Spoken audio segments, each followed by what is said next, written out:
We all wish we could practice a component or a jazz piano tool and just get it immediately. But the reality is that just doesn't happen, right? But what if I told you I could help you speed up your practice by 10x, right? What if I could 10x the time it takes you to learn a jazz piano concept? Is that something you'd be interested in? Probably. Who wouldn't, right? That's exactly what I'm going to do in this podcast lesson. I'm going to be teaching you different practice variables that, when applied, will help you learn a jazz piano tool or a concept 10 times faster. Now, with that being said, you can learn all the variables, use them in combination with each other, or just kind of use one at a time. My name is Brendan Lowe, creator and founder of Jazz Piano School. I have an amazing 30-day free jazz piano challenge that's about to get started next week on October 25th. If you want to take part in this free challenge, that will be a series of 4 free Zoom-hosted masterclasses by me, along with assignments that I'm going to give you. You can sign up for free by going to jazzpianoschool.com/challenge. With that being said, let's dive right into this episode. All right, so we're going to get started here. So number one, the most probably obvious to everyone, tempo, right? If you're working on your rootless voicings, obviously when you first start, I always recommend using no metronome. So no tempo, like we just want to learn the notes. So make sure you're playing the right notes, learning them. There's no pressure, there's no time. Okay, great, I got that. Let's move to the new key. I always recommend circle of fourths because this is the way progressions move a lot of the time. 99% of the time in jazz, right, is through the circle of fourths. That's why when you're practicing using the circle of fourths, it's going to be so much more effective because you're going to see these progression cycles happen in tunes. But obviously starting no tempo and then speeding up your tempo. 1, 2, 3, 4 with a metronome. I don't have a metronome going, but just imagine it going. Right, and this applies to different lines. Right, let's say you're trying to work on some sort of bebop line or improvisation line that you want to get in your repertoire. Nice and slow. Speed it up a little bit. A little bit more. Right, and then obviously you're increasing the tempo, increasing the metronome. Okay, so that's going to be number one. Number two is going to be style, the style of tune. So jazz is a swing style most of the time, right? You can play in a bossa style, straight style, different types of meters will go along with different types of styles, 12/8 feel, 3/4 feel. Different types of styles will help you practice in different ways. So you can swing this line, or I can play it like a straight style.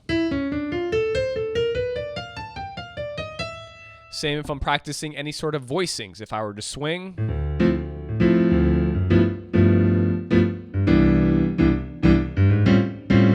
Let's say I was practicing a 2-5-1-6 progression with my rootless voicings, but maybe I want to practice in a bossa style.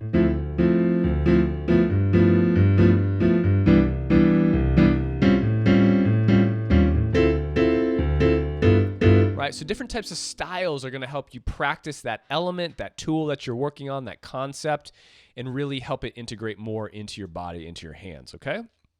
Number 3, register. This is a huge one I don't see students do a lot. I actually also don't see them practice in different styles, which is really helpful and effective. Practicing in registers will completely screw you up. I'm going to say that again. Practicing in registers, different registers, will completely screw you up. Now, you probably don't think it, but I guarantee if you practice this line and you play it up here, right? Or you play it down here, or even down here. There's so many different variables that are happening. Like your ear is not used to hearing that movement down in the low end of the piano or the high end of the piano. Your body and your motion of your hand and the way you're sitting on the piano, they're not used to practicing in those different registers either. And again, our goal for all these different environments and variables is to make ourselves as uncomfortable as possible. I'm going to say that one more time. The goal for utilizing all the variables that I'm giving you in this podcast is to make us as uncomfortable as possible, Because when we're uncomfortable, we learn the concept better and we grow and it becomes more integrated into our hands so that we can play it better. All right, does that make sense? So different registers, if I'm comping, I can comp up here.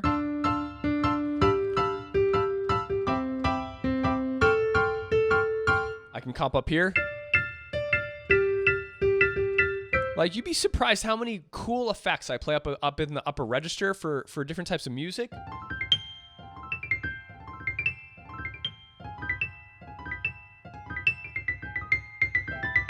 You know, just all sorts of stuff that I use the upper register for, the low end register. Oscar Peterson was always soloing down in this low end register. It sounds so great.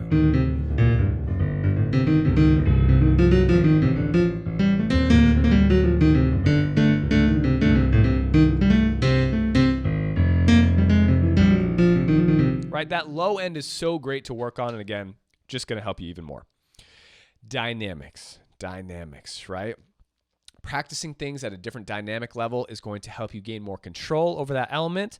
So 99% of students practice at one dynamic level, just like a mezzo dynamic level, right? Try it soft. My keyboard's a little heavy. Right? Try it loud. As loud as you can. Again, try to comp softly.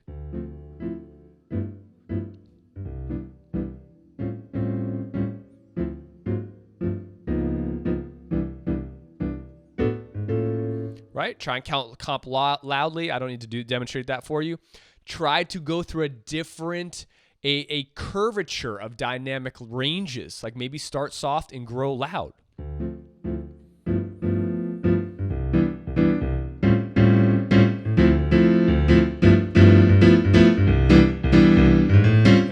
Down.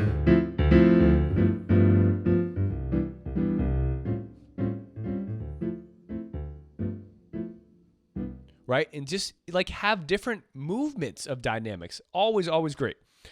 The next one, isolated versus non-isolated. Okay? So essentially you can isolate exercises in different ways. So obviously if I'm playing this line, this is just a lick. It has no context. It has no frame of reference, right? Now, this lick is over a D minor 7, going to G7, going to C major 7. I can practice the line isolated like this, kind of like out of context. That's completely fine. I could also practice it through a 2-5-1. I can also practice it in a different progression. Like maybe I practice it coming from a 4 to a 4 minor to a 3, 2, 2, 5, 1. So that's a different type of integration practice method where I might go.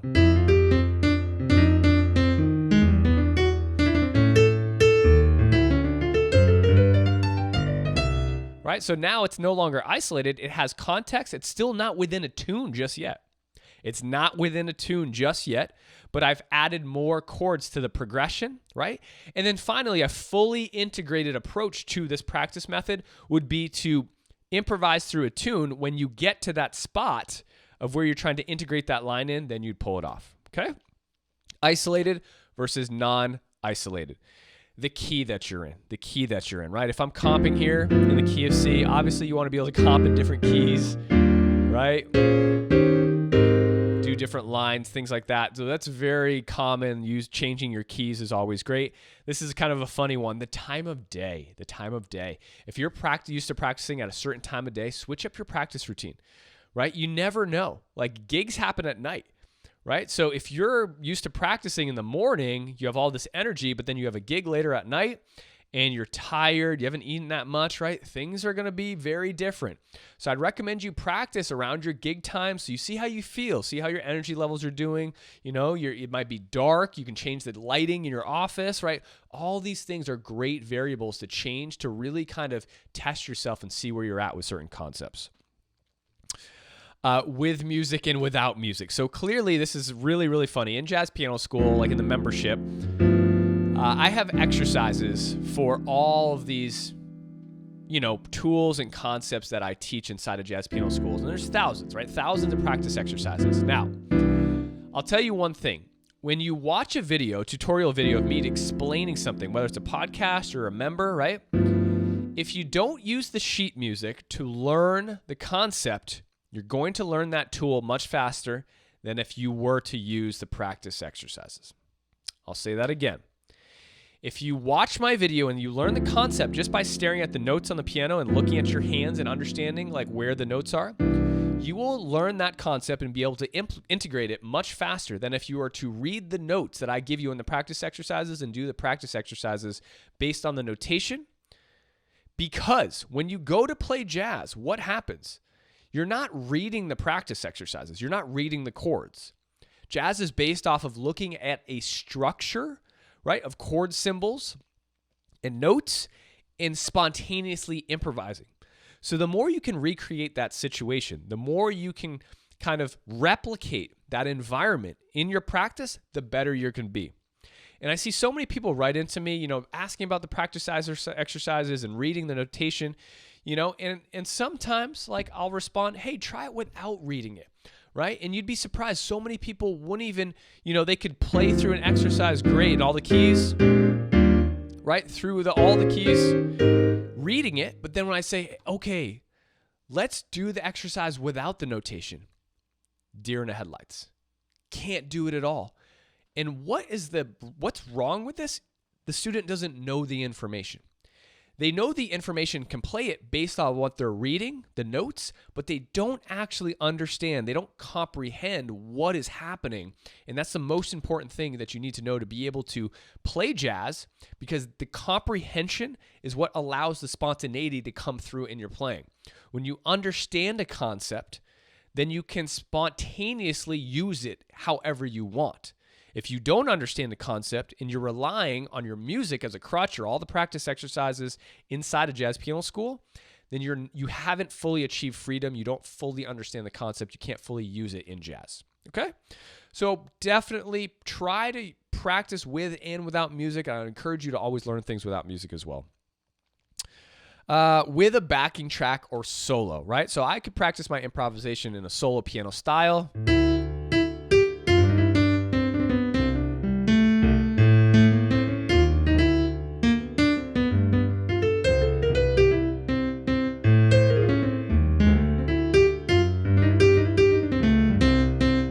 Right? Or I could put a backing track on and have iRail Pro clicking away.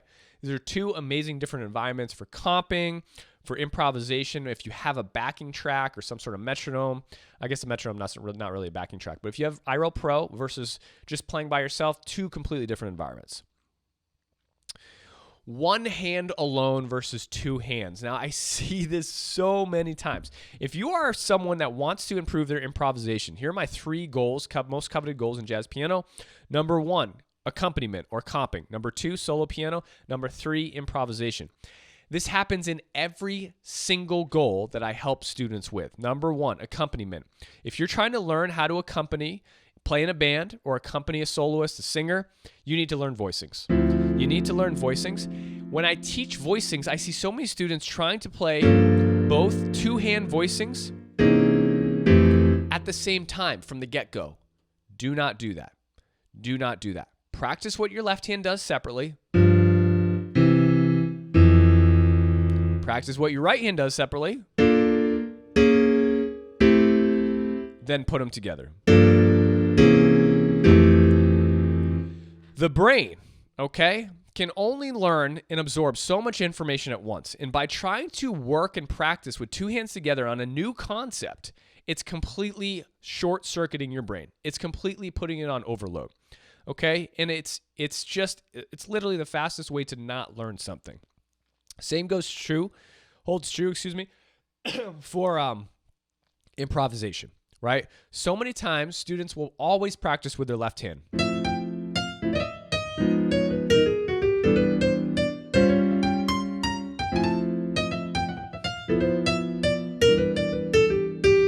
Right? Now, I promise you, you don't need your left hand. Most of you, 99% of you, need to work on your right hand movements, hitting chord tones, connecting with scalar motion, learning different types of improv tools without your left hand. You need to practice without your left hand, right? And vice versa. Your left hand has to practice comping without your right hand improvising. You should be practicing your left hand comping alone.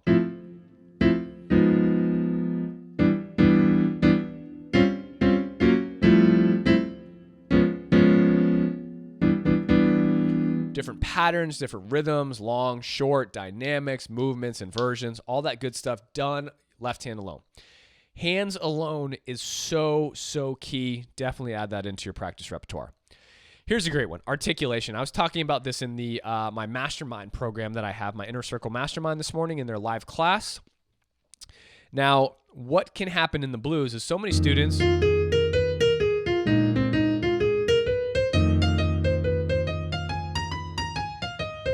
just run up and down the blues scale, right? You're going to have much more success with the blues scale if you stick to small groupings of notes and focus on very intentional, direct articulation. I want you to remember the piano is a percussive instrument. So if I go, it kind of sounds timid, not confident. If I pick one note and I play it like a drum,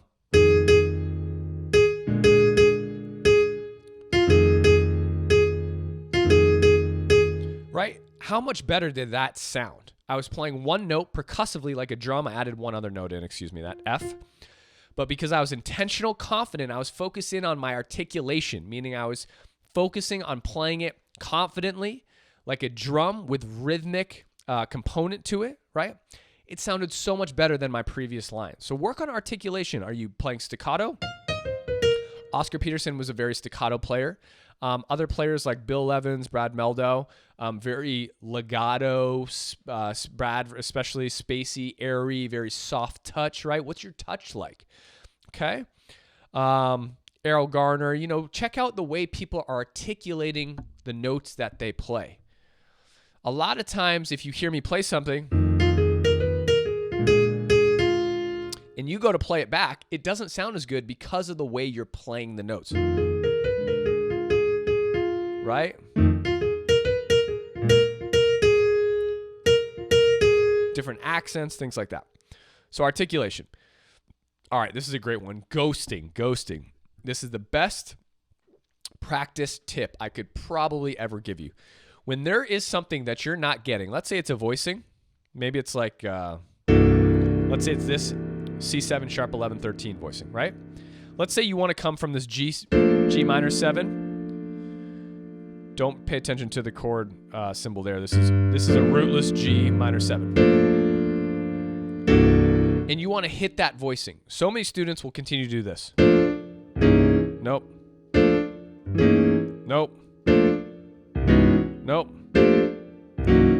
For hours, days, weeks, years. And they can't understand why they're not making progress. Every time you hit a wrong note, every time you hit the wrong chord, your body is learning that. Your hands are learning that. Your brain's learning that. Your brain is learning all the time. You don't realize it, but it's always absorbing information around your environment and storing it. Okay? So what you want to do, whatever you're practicing, ghost it. Put your hands over the notes. Do not play the notes, though. I'll say it again. Put your hands over the notes. Do not play the notes. You want to practice the movement so that your muscle memory remembers that movement getting to a specific chord. This is the same for an improv line or anything you're doing, right? Anything you're practicing. I would do this like 20 times. This is what I do to practice classical music or very hard jazz music. And finally, when I've learned the motion, my body knows the motion, I'll ghost it, play it very slowly to make sure I have the right notes. Ghost, play, speed up the time between the ghost and the play.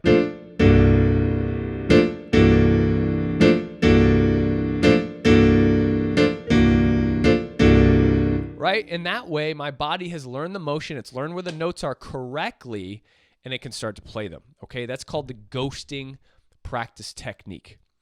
Okay, I got two more for you. Tune, integration, or exercise based. This is kind of similar to what I was talking about, isolated and non-isolated. But it's really kind of more based on whether you have worked on a tool within a tune or you need exercise-based practice. So if you're playing through a tune, let's say, Have You Met Miss Jones?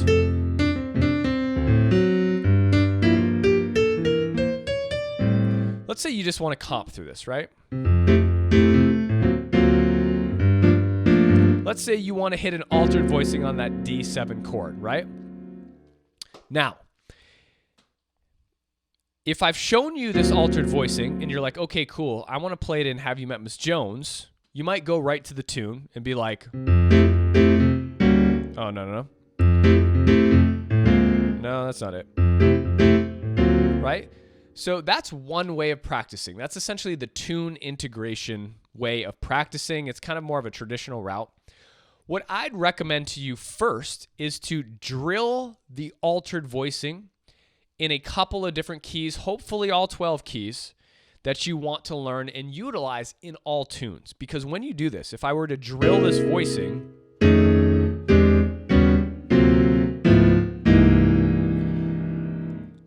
it now does not control me. I control it. I'll say that again. Your goal is to control the tools that you want to use in jazz piano, because otherwise they will control you, right? So if I drill the chord,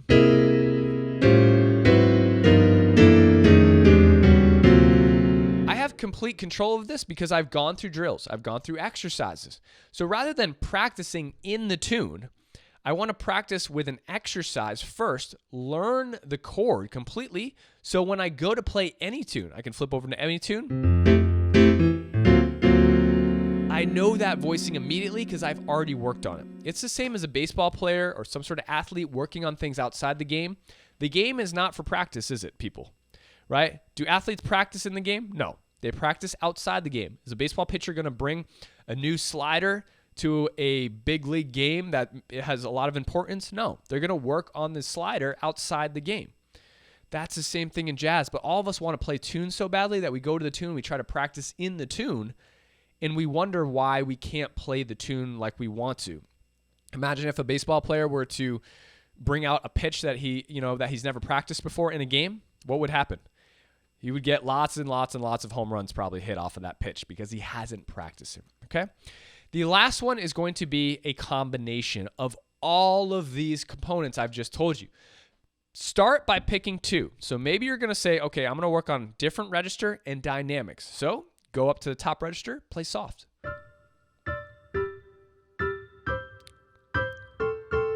Right? Then maybe pick another two and then start to pick three. Maybe you say, okay, I'm going to play a different style.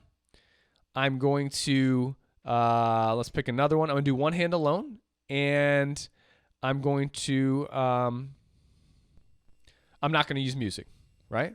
So I'm going to do one hand alone. I'm going to do a different style, and I'm not going to use music, right? So maybe I'll do my right hand alone. I'm not using music, and I'm going to do 12/8 feel. So like maybe put a 12/8 feel.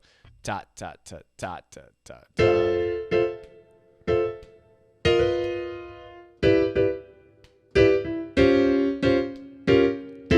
Right? Obviously, you'd have a metronome going to keep the style going or whatever.